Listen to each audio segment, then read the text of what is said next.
So we're back with this Laney A3012 Series 2, and we had that intermittent fault, if you remember, on the gain channel, which to me sounded like the gain channel was trying to break through to the clean channel. So I honed in on this chip here, which I've swapped, and I've actually put a seat in there, and that made no difference. And then I sat there after a while, and bearing in mind I cleaned all these sockets on the back, and I thought I'll put a foot switch in it. So I put a foot switch in the socket, and that cleared it up. So I was long that I had got the right lines. It was something to do with the channel switching, but I actually had cleaned that foot switch socket, but it turned out to be that. So, and the problem is they've mounted these upside down as well. This is another no-no for me when you're doing sockets. You know, don't mount sockets upside down. It's just a nightmare. You can see what they've done there. That's just to get the ground bus, but they could, you know, I suppose that's why they've done it. But so yeah, so we've given that socket a bit more treatment, and we've managed to sort that fault out. Now the other thing with this amp was, and I'm just going to put a bit more light on something that one of the channel subscribers pointed out, who just contribute a vast amount of knowledge to this channel, and I thank him for that. Pointed out that these ground buses on here are riveted into the chassis, and if we look we can see that is a no-no. These rivets are very tight, but they can relax over time, become loose. Kind of overlook that. So we're going to drill those rivets out, and you can see the drills there ready. We're going to drill those rivets out, and there's another one there on that side, you can see. So we're going to drill those out, and we're going to put some M4 bolts in there with some spring washers and nip those up. In actual fact, I've just spotted another one there, and I don't know why I didn't spot that when I was putting that cap in. Yet another one there, so we need to do that one as well. That's a poor show. Just spotted that one now. How weird. And the other thing is on this amp, and I've just got to check on the board, but there's no grid stoppers on the output tubes. So that was another good spot from Gooden, who leaves me regular comments, and as I say, contributes a vast amount of knowledge. Very, very knowledgeable chap. So that's another job we've got to do, and I need to check first to see if they're on the board. Of course they shouldn't be on the board, they should be as close to the sockets as possible. So we're going to do those few jobs there, and then we should be good to go with this amp with a final demo. Right, so I'm going to plod on with those, and I shall return. Right, so I've got the grid stoppers in there, you can see. Wobbling about because the tubes are out, obviously, because I've been drilling and soldering. So 1.5k grid stoppers in there. We just hone in, you can see them on there, that one there, and that one there. Got the ground bolt in there for instead of the rivet, and the other two, which are, sorry about that there with the camera, one there and the other one is there, look, just see it. And I've had to modify that slightly because the wire snapped. It's a bit thin, so I've used some thicker wire, and I've brought it up to this socket here and pushed it all through there and soldered him up, so he's good. Now then, back to this iffy foot switch socket, and always looking down the camera, and I've had a bit of a closer inspection, and I noticed that this socket is not the same as these, where these have got the holes where they thread the wire through. This is a PC board one that they've put in here. It's just got the pips on, and they've just laid that across and soldered it. Whilst that is not wonderful, what that has done is I've unsoldered that. It's given me the chance to swing that round and give that a really good coat of looking at and cleaning. So I'm going to do that next. Right, we've got this back on the Marshall cab, and we're going to have a listen to it on this, and then we're going to pop it in its own case and have a listen on the original speaker, which I believe is the Celestion Greenback, which is probably not the original speaker, but it was original when I got it. We've got it on the overdrive channel, which had the fault on. You can see that's completely gone.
So you can see it sounds much better than it did in part 1, the overdrive channel. We didn't really get to listen to it at the end, but at the beginning, and it was biased very cold.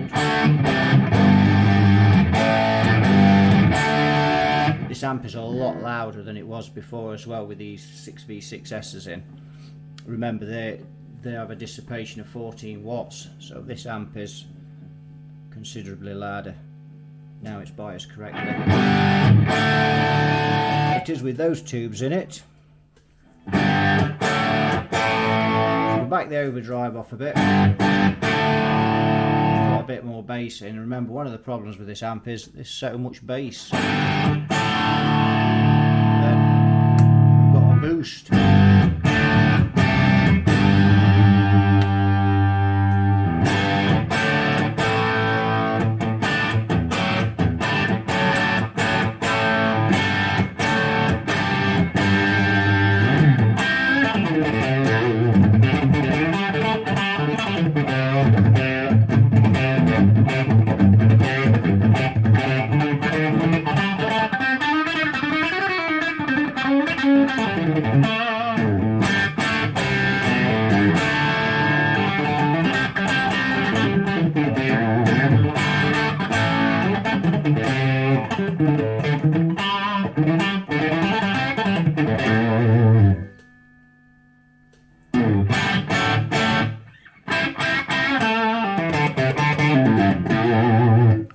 So that's good. Let's just flick it back onto the clean channel.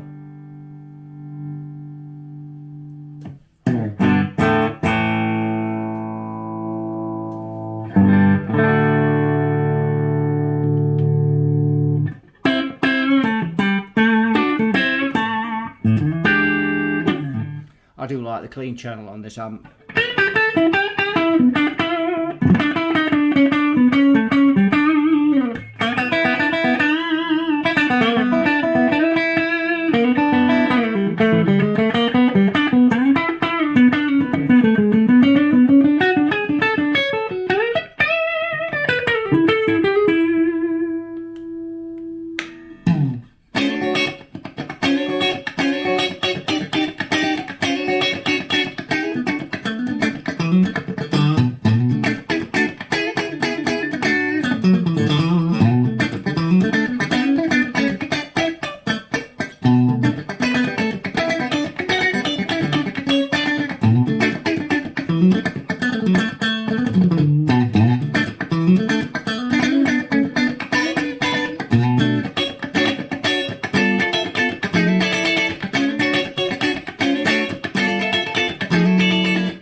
Yep, that is a nice tone.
I've got it back in its cabinet, and I've got a smidgen of reverb on,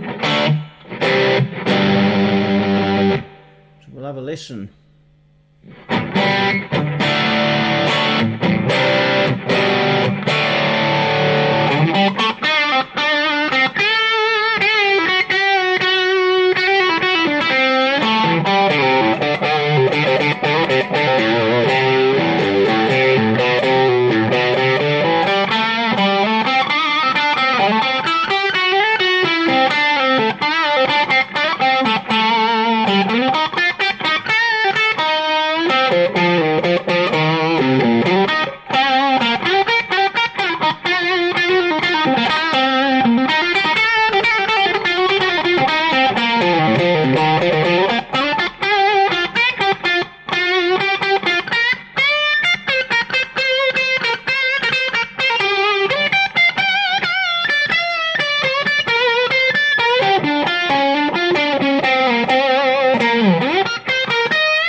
There you go, let's have a listen on the clean side, on the clean channel.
So there we have it. It doesn't sound as good on its own speaker as the 4x12, but then you wouldn't expect it to, really.